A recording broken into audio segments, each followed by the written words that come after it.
السلام علیکم ورحمت الله وبرکاته. ملګرو د پلار غم ډیر زورور وي. د پلار غم په زوی باندې ملا ماتوي، ځکه چې د چا پلاران نشته د هغو په زړونو باندې څه تېرېږي. دا صرف د هغونه تپوس وکړه. ملګرو مفتی سردار علي حقاني صاحب 3 بچو هغه هم یتیمانان شو. هغو له د پلار مینه څوک ورکوي؟ ځکه چې په هغو کوم غم راغلی دی د هغو په غم کې موږ ورسره برابر شریک وو. ملګرو دی وخت کې د مفتی سردار علي حقاني صاحب مشر زوی دی، هغه د جنازې په دوران کې بېهوشه شوی دی، او بیا چې کله ما هغه ارس حالات سی کړل نو ما ټول حقیقت بیان کړو چې یو سړی هم نن سبا د پلار غم نشي برداشت کولی. نو ملګرو که تاسو په دې ویډیو کې هغه ټول نظاره کتل غواړئ نو مهرباني وکړئ، که تاسو زموږ د ګلپاڼه کلیک چینل کې نوي وئ نو زموږ د چینل مخ سبسکرایب کړئ او خوا کې ورسره د ټلۍ بټن ووهئ چې تاسو ته زموږ خبر ډېر زر در رسي. ملګرو جدایي ډېره ګرانه ده، ځکه چې عمر تیریږي خو د جدایي مو نه تیریږي، او بیا هغه جدایي چې د انسان یو بچی د خپل لاس کې ګوته ورکړي ځان سره بار ته ګرځي چې بچیه راشه.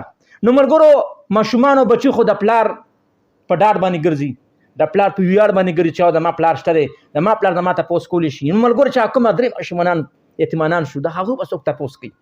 هغه یتیمانان شو، هغه به ټول په چغو چغو چې پاپا مې کور ته راځي، هغه به د خپل پلار انتظار کوي. نو ملګرو هغه پلار به نه راځي ځکه چې د هغو په کور باندې ډېر غټ غم راغلی دی. ملګرو د مفتی سردار علي حقاني صاحب 3 بچو هغه یتیمانان شو، د هغو په سر به لاس ور څوک راکړي؟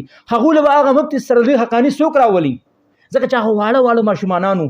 نو ملګرو الله پاک داسې مرګ هر چا له ورکړي لکه څنګه بهادرۍ مرګ او څنګه د جرأتمند مرګ مفتی سردار علي حقاني صاحب لا رالی، ځکه چې هغه غټ شهادت رتبه وګټله، ځکه چې د هغه په جنازه کې د لکونو خلک شرکت وکړو.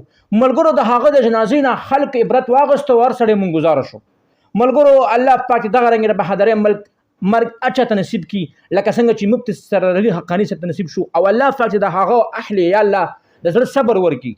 او ملګرو موږ ټول پکار چې موږ 2 رکعت نفل وکړو او د مفتی سردار علي حقاني صاحب په حق کې دعاګانې غواړو چې الله پاک هغه له جنت الفردوس ورکړي او الله پاک د هغه خاندان له زړه صبر ورکړي. نو ملګرو دا زما ویډیو بس تاسو ډېره خوښه شوي وي د دغه رنګې ویډیو کتو دپاره زموږ د ګلپاڼه کلیک چینل در سره ضرور سبسکرایب کړئ او خوا کې ورسره ضرور د ټلۍ نشان ووهئ چې تاسو ته زموږ خبر ډېر زر در رسي. السلام.